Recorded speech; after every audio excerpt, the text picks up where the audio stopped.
శ్రీ పొట్టి శ్రీరాములు నెల్లూరు జిల్లా కావలి పట్టణంలోని బృందావనం కాలనీ బృందావనం కళ్యాణ మండపం నందు ఆర్యవైశ్య నాయకులు మీడియా సమావేశం ఏర్పాటు చేశారు.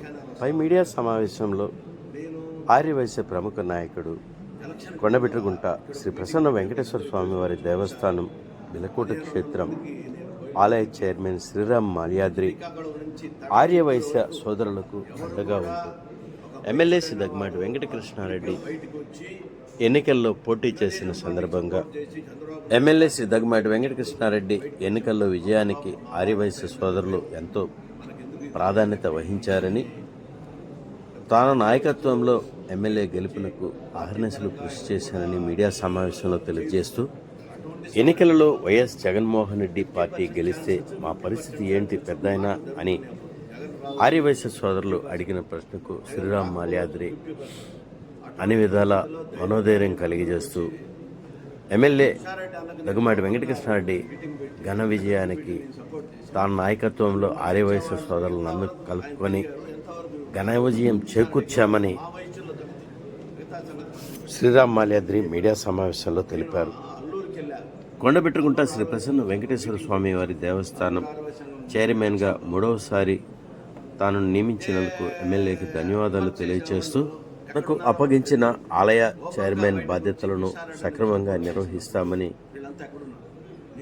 చైర్మన్ శ్రీరామ్ మాల్యాద్రి మీడియా సమావేశంలో తెలిపారు. పై మీడియా సమావేశంలో కావలి పట్టణంలోని ఆర్యవైశ్య ప్రముఖ నాయకులు తటవర్తి రమేష్, తటవర్తి వాసు, తెరువేది ప్రసాద్,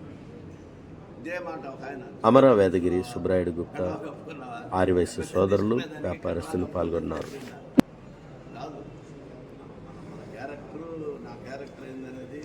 ఈరోజు మన ఆయన ఓపెన్గా మీటింగ్లో ఆయనే చెప్పాడు. 19 డోర్ టు డోర్ వచ్చింది, 85% నా వెంబడి తిరిగారు. కొంతమంది భయపడ్డారు, రేపు జగన్ వస్తే ఏంది పరిస్థితి, పెద్ద ఆయన ఏంది ఇంత రిస్క్ తీసుకుంటున్నాడు అన్నోళ్ళు ఉన్నారు.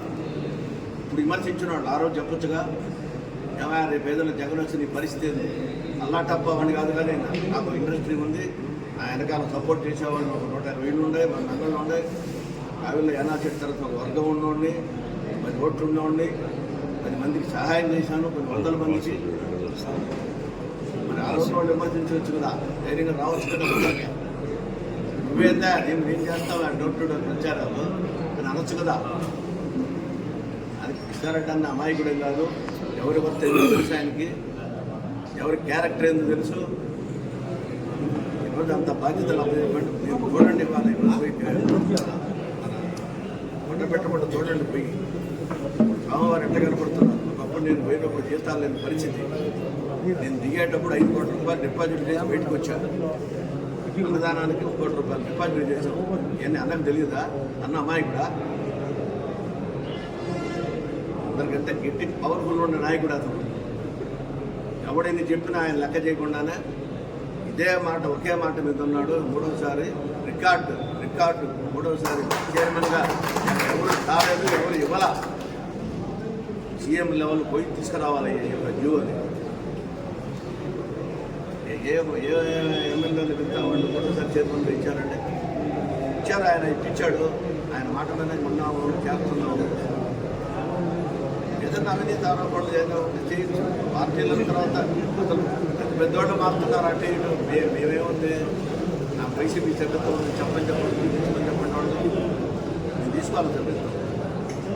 రోజు స్టేజ్ మీద కూడా రవిచంద్ర నాకు కండవా వేయాలని కూడా నేను నేర్పించుకోవాలి. ఈ వయసులో నాకు నేను ఇంతవరకు అక్కడ సభ్యత్వం తీసుకున్నాను. నేను చిన్నప్పుడు ఆర్ఎస్ఎస్ పోయేవాడిని, కానీ నా నేపథ్యం ఆర్ఎస్ఎస్.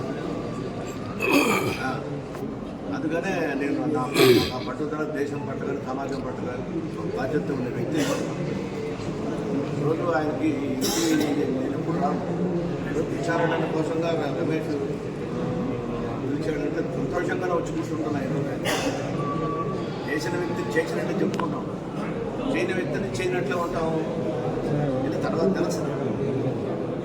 కాబట్టి మరొకసారి అందరూ మీడియా కూడా నేను మీడియా